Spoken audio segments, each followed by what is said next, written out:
Welcome. You're listening to Radio Free Flint, hosted by Arthur Bush. Today, our podcast guest is Daniel Moilanen, a Fenton-area native now living in Flint. Dan is a graduate of Albion College. Recently, the Flint Genesee Chamber of Commerce selected him as one of 40 under 40 distinguished young community leaders. Dan has a wealth of experience in small business ownership, community service, and political engagement. He is the founder and former owner of Vehicle City Tacos, a popular downtown Flint food truck. Dan is with us to talk about the Michigan environmental issues like soil conservation, better and less harmful agricultural practices that help keep our water resources and wetlands free of harmful pollutants. The conservation districts in Michigan have helped promote urban hoop farming in Flint and Detroit. Dan is currently the executive director of the Michigan Association of Conservation Districts. His leadership in this organization brings conservation-minded farmers together to reduce toxic algal blooms in the Great Lakes by encouraging environmentally sound agricultural techniques. In recent years, Dan has continued his interest in music by performing with a ska, punk, and rock band in the Flint area. We are sure you will find our guest fun, interesting, and will learn about how important it is to protect our food and water resources through conservation. Welcome, Dan. Yeah, thank you, Arthur. Happy to be here. So I understand one of your claims to fame is that you're a former punk rocker. Well, former and current, I suppose. I grew up in Lake Fenton, but spent my weekends in downtown Flint hanging out at the Flint Local 432, which is, an all-ages music venue that's been in various locations since the mid-1980s. And yeah, it was really where I found my community and really where I got connected to the city. And music is my first passion, and then conservation and policy are sort of my second and third. But yeah, music has always been a really huge part of my life. What's the name of the band? We're called the Write-Ups. It's funny because my bandmates, we have two executive directors. We have a PhD who's a local academic, a really well-accomplished artist, and an aspiring chef. So we thought, well, at this point in our 30s, starting a band, we're probably going to get in trouble with work at some point. So the Write-Ups was what we settled on. So we're more of like a second wave style ska band, but definitely have some punk elements. So what would you call this genre that you play? Call it ska or ska punk. Now, you attended a very good school, which many of Flint's leaders over generations have attended. That's Albion College. Correct. Yep. What was your major there? I double majored in political science and philosophy, and I was a member of the Ford Institute there for public policy and service. So I've always been a little bit of a policy nerd. Well, I don't know if you know this, you may, but there are many alumni from that school who served on the bench in Genesee County over the years. Judge Jeffrey Nethercutt, Duncan Beagle, just to name a couple. It's a school with a fine reputation, producing some of the best professionals who have come back to the community and actually want to live here and spend their careers in the Flint area. Another one of your claims to fame, guess what it is? I'm guessing it's going to probably be Vehicle City Tacos. Exactly. It caught my attention because I do like tacos. So tell us about the taco business. Yeah. Well, back in 2014, at the time I was working for Resource Genesee, which is now a defunct nonprofit. They folded shortly after I left. It was basically, that was my day job. And on the weekends, I was the club manager for the Flint Local 432. And I had heard about an RFP that the Michigan Economic Development Corporation was offering for food truck concept. So one of my good friends was a chef, and we put our heads together and filled out a proposal on a whim. And I'm a natural procrastinator. We finished it the night before and submitted it. And sure enough, they ended up awarding us $10,000 in startup funds. So ended up securing the rest of the funding, and we bought a truck, and we were really the first food truck to operate in downtown Flint, and we were kind of trailblazing. I've had a little bit of pushback from some of the business owners and key holders downtown, and we had a little bit of pushback from some other folks at City Hall, but we were able to essentially get folks to understand what the vision was and what we could do, because it was really mostly about placemaking. That was always my whole entire point, was that I used to live in Austin, Texas for a little while, for a few years when I worked for Apple, and when I was down there, I realized food trucks were everywhere. I knew that Flint was trying to become more of a college town and that economy. So I always thought and kept in the back of my head, hey, if I ever go back to Flint, that would be a really good business to run. And sure enough, the opportunity presented itself. So I went into the taco business. Naturally, I chose tacos because no one really does tacos up here in the same way that you get down there in Texas. So that was what I modeled the whole business off of, was doing tacos that were a little bit more interesting and not just usual, just ground beef, cheese, cheese, lettuce, tomato in a tortilla. It ended up taking off and people really loved it. So I did it for about 4 years. A lot of really cool experiences, a lot of really cool stories. I could probably spend a whole hour talking about some of the things that we did. That's the next interview with your partner. Sure, yeah. Actually, I'd like to interview the band. Oh, yeah. You get a few tunes on here for some of the old people that are listening to this. Oh, for sure. We'd love that. You're really part of a trend in Flint, which is to bring in suburban people. I interviewed Phil Agerman some time ago, and he said his goal was to get the people from the out county to come back downtown to Flint. And that's obviously what you've done. Phil, by the way, is also from Fenton. Mm-hmm. So you're object number one, exhibit number one of his plan coming to life. Who funded that taco truck? So I took out a series of loans to buy everything myself. But you said you got a $10,000 grant. I didn't. It was from the Michigan Economic Development Corporation. Okay. But I did have to provide 100% match on it. I had to buy the truck, and then they gave us the check for startup funds for other ingredients and other things for inventory. And I also won a couple pitch contests too. There was one, it was the Michigan Social Business Fellowship competition, and we ended up getting about $4,000 in startup funds, if I recall correctly. Cool. So you've lived in Flint your whole life, I take it? So I have lived now as a resident here in the city for about 10 years. But like I said, I grew up in Lake Fenton in particular. I went to Linden High School. My mom was the school social worker at the middle school for 25 years or so. But like I said, I always spent my weekends downtown, and back in the late 90s and early 2000s, it was really just the punks kind of keeping the lights on. You know, all the lawyers and politicians would clear out at 5 p.m. and it was just tumbleweeds and swinging traffic lights. Back then, it was really just the local and a few dive bars here and there that were open. And it was always where I found my community and other people that actually liked the same music and liked the same things. And Linden and Lake Fenton were schools that I don't know. I had friends there, but it was really in Flint where I found people that were more like me and liked the same things. Now, somehow you were working for Resource Flint, and I can't remember what that agency's original name was.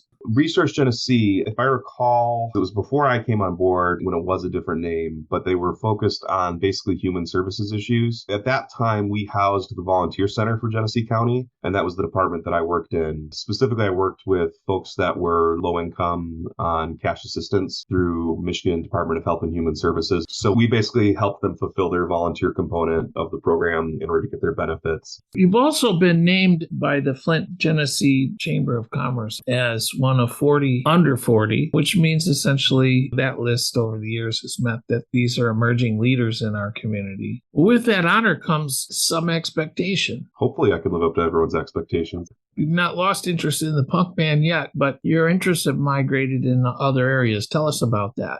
I decided to get involved with the Genesee County Democratic Party. That led me down another career path back into the policy realm. So I worked on a few, after I kind of hit my burnout point with the taco truck, due to some mechanical challenges and other issues with it and just stress of managing a food truck business, I decided I really needed to make a change. I felt like owning a food truck, I was part of the problem as opposed to part of the solution when it comes to the environment. Now, I think I read someplace that you were the chairman of, I can't remember if it was the Young Democrats or the Democratic Party. So both, actually. When I got involved with the Dems again, I restarted our Genesee County Young Dems chapter. It had kind of gone inactive once some of the former members had aged out. You can technically only be a Young Dem until 36 years old. So I picked up the mantle, and even though I was getting close to that 36 age, I felt I could still try to get it started and make it more of a loose social organization. Once Dominique Clemens, who's now our chair of our county commission, once he became involved, he really helped steer us in a new direction, got us active as a political action committee, and to where we've actually done some fundraising and endorsement of candidates, as well as supporting young leaders who are interested in running for office. Dan, eventually you became involved in issues involving agriculture and soil conservation in Genesee County. Yeah, so in 2019, one of my good friends works for Genesee Conservation District as our produce safety technician, and she reached out to me and said, hey, our board of directors is going to have a vacancy. You should consider running. And at the time, I really thought, oh, wow, I don't really know much. What is a conservation district? Oh, I have to run for office for it? I was interested because I've always had a lifelong passion for conservation. The reputation of the Soil Conservation District in Genesee County is a bunch of old guy farmers that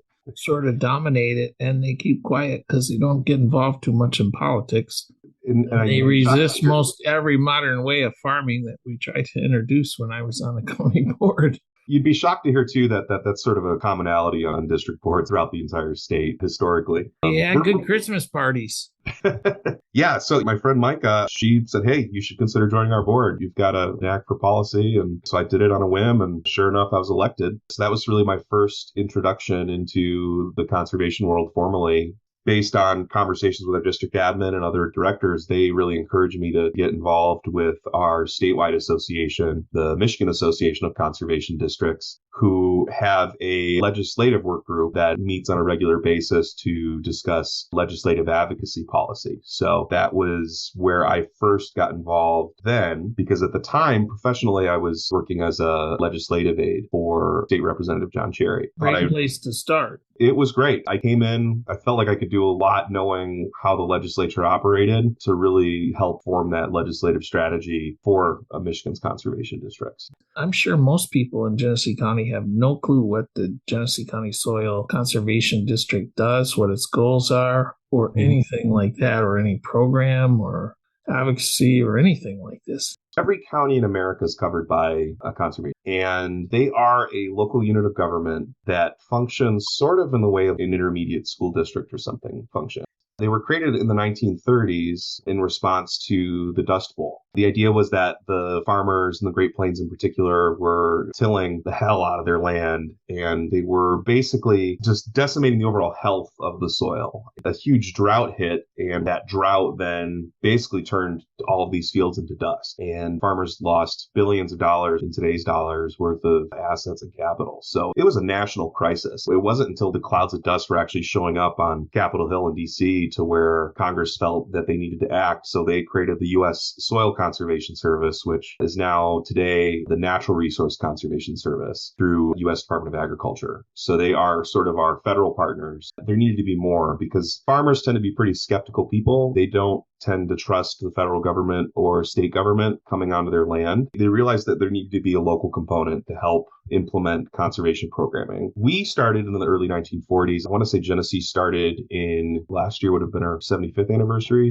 Early 1940s was when our chapter was formed here. Initially, we started as soil conservation districts. That was the main focus, but we do more now. And so we've dropped the soil prefix. And we're just conservation districts because we're doing work in water quality, in forest quality, in habitat restoration, in dune restoration. So we do a lot of other areas outside of just soil conservation now. Most people, when they think of Genesee County, they think of General Motors, and they think of it as an industrial hub. But really, Genesee County has a lot of agricultural land. Absolutely. So our district, we work one-on-one with those farmers through the Michigan Agriculture Environmental Assurance Program, or MEAP. Our district employees will help farmers apply for federal programming.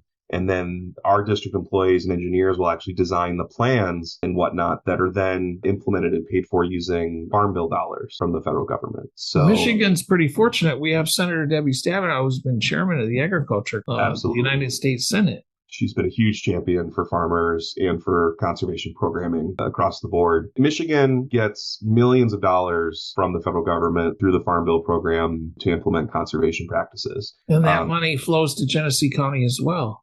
Yeah, honestly, our conservation district brings in millions of dollars from the federal government into Genesee County. It's going to be about a month or so, or maybe even sooner, that people will be driving up north to see the colors and to see, go deer hunting, go see their relatives at Thanksgiving. And then they're going to see this big cloud of dust going across the roads, M55, M33. I don't know about M72. I don't get over that way very often. But in the coastal plain along Lake Huron, it's not uncommon to see these big clouds of dust, and sometimes they make visibility, impair visibility and so on. I always wondered, if you're going up and down I-75, why aren't people riled up about this? And what does it mean when we see that cloud of dust? I think most folks don't understand where their food comes from, period. And I think that is part of the problem. We've had multiple generations of folks that have grown up just with the invention of the supermarket. We show up there, the food's there, we don't have any thought about it. And because of that, we're very removed from the processes that are required to create and grow our food. So folks aren't more riled up because they think think of soil as an infinite resource, that it just goes all the way down to the Earth's mantle and we're good and that's it. But in reality is that topsoil is a finite resource. There was a study that was released last year, the year before, from University of Massachusetts in Amherst that said that in the Midwest, we've gone through well over a third of our total topsoil. So they're predicting we have maybe 60 some odd harvests left at current status quo practices, of which would be standards of tillage and herbicide pesticide applications. And, there's some other practices that we promote too that help prevent soil erosion. This is a major issue that a lot of folks don't really think about. The implications of it are really pretty serious. Michigan is the second largest producer of produce in the country outside of California. And we have one of the most diverse collection of crops grown throughout the state as well. Given the future of climate change and what things are going to look like throughout our country, especially in the Southwest, it's likely that Michigan will become the largest producer based on conditions that we're looking at. So conservation is more important than it's even going back to the Dust Bowl. Soil conservation is even more critical now than it was at that point. Again, it's something a lot of folks don't really think about. Genesee County, going back at least the mid to late 80s, there were many farmers that began a practice called no-till farming. Tell us what that is. So no-till farming is an approach to farming where there is as little disturbance to the soil as possible. Sometimes there's other equipment that folks can use, like they're called no-till drills or strip tillers, which are minimal tillage. The idea is that rather than breaking up all of the soil and mixing all of the soil, which is what a lot of people think that is one of the best approaches to it, it leaves it where it is to allow cover crops and other plants to maintain their root structure. Without getting too much into the science of it, because, I am not a scientist, so everything I've learned is adjacent to scientists that have explained these things to me. But the root systems basically will create rhizomes and other clusters of nitrogen. So it actually is more beneficial to the overall soil health. Now, what is soil health? Soil health is an overall composition of soil as an ecosystem. Soil is a micro-universe of microbes and other microorganisms that essentially make it up. The more biodiverse that soil is, the overall healthier it is with nitrogen and nutrients there in the soil. What impact do you think urban farming will have in the future? If Michigan's got such great soil, a lot of this land is being reclaimed in the Flint area, particularly in Detroit and other places. Do you see a role for that in the future? Absolutely. So a lot of our conventional farmers now who farm really large acreage, they tend to grow corn and soy almost exclusively because that's where the money is. That's where they're going to make the most return on their time. That's how they've built out their equipment. That's how they've built out their entire business operation. So many farmers are farming primarily corn and soy, and that's how they've built out their business. Expecting them to change things over to start producing vegetables and produce is a pretty tall order at this point. To me, I see urban farming systems as being a question of stabilizing our overall food system, as well as reducing the overall amount of carbon that is emitted through production and transportation of produce. Again, going back to the supermarket concept, folks don't understand where their food comes from, and we have this expectation that we should always be able to eat tomatoes year-round, we should always be able to eat oranges year-round, and have these things that are really only a privilege that has been allowed us by globalization of production and shipping. Most of produce is grown in either California or Mexico or South America in the off-season. To me, it's a question of how we can reduce the carbon by reducing the distance it has to travel to get from farm to market table. What you're trying to do also is to work on water quality improvement. And I understand that the government now is seeking to reduce the amount of phosphorus that's going into our watersheds. Talk to us about that. Tell us what we need to know about that.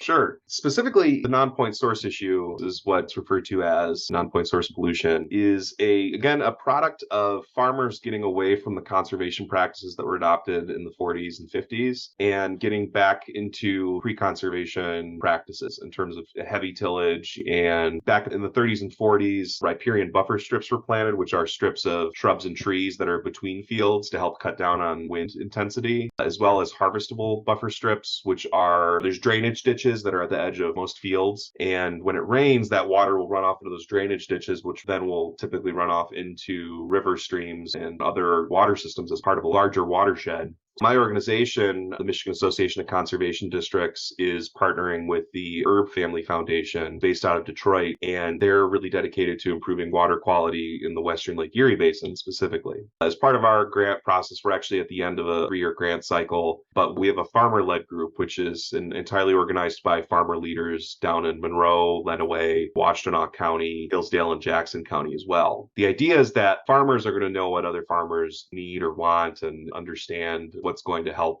get to them when it comes to conservation and implementing those practices. We've built out a network of conservation-minded farmers down there in the basin that we do a series of events and shop talks to help educate and inform folks about the benefits of adopting no-till, cover cropping, harvestable buffer strips, and other conservation practices into their operations. Lake Erie has had horrific pollution, which experts say is a direct result of agribusiness and the poor practices that you described. The runoffs of these pollutants into Lake Erie have impaired the use of water in that lake, particularly by other interests, such as sportsmen, recreational users, and so on. But it's more than that, too, in the fact that the algal blooms produce microcystins, which are neurotoxins. And this is a serious issue that could very well lead to large public health problems. And obviously, living in Flint, we're very sensitive to the issues of water quality. It's something that farmers just have to take a better approach. If they're not doing the right thing, they've got to understand that just spraying manure without any control or variable application or spraying fertilizer everywhere is not the approach we need to take, especially if we're not cover cropping and adopting no-till. So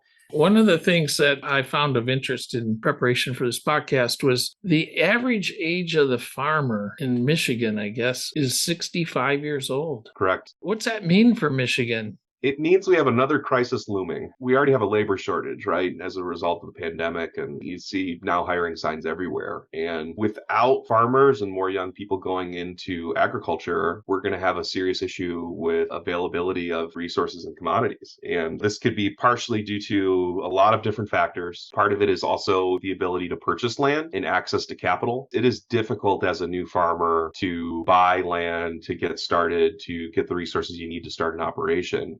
But it is a looming crisis that, again, no one's really talking about. We're not talking about the issue of soil conservation. We're not talking about farmers aging out. These are going to be some serious issues for Michigan long term. The conservation district system is something that is such an effective delivery system for delivering conservation. 72% of all land in Michigan is privately owned. If you don't have conservation districts that are active and robustly funded by the state and other sources, then you're going to see fewer farm bill programs delivered on this land, and you're going to see less conservation occurring. One of the things I read from your organization was that only 30% of the farmers engage in no-till farming. Approximately. We're still trying to gather the data on it, so it's kind of a loose number. It's not the majority. It's certainly an exception to the rule who are engaged. I would say more farmers are cover cropping in general, which is good. Cover cropping is a great practice that honestly long-term can reduce the cost of fertilizer and overall cost of inputs and can increase the yield that farmers will have, especially once that health of the soil recovers. A lot of the programs that we do at the Genesee Conservation District in particular pertain to things like the Michigan High Tunnel Initiative, which was a push through our partners at the federal level, NRCS, to basically produce high tunnels and hoop houses all through Genesee County.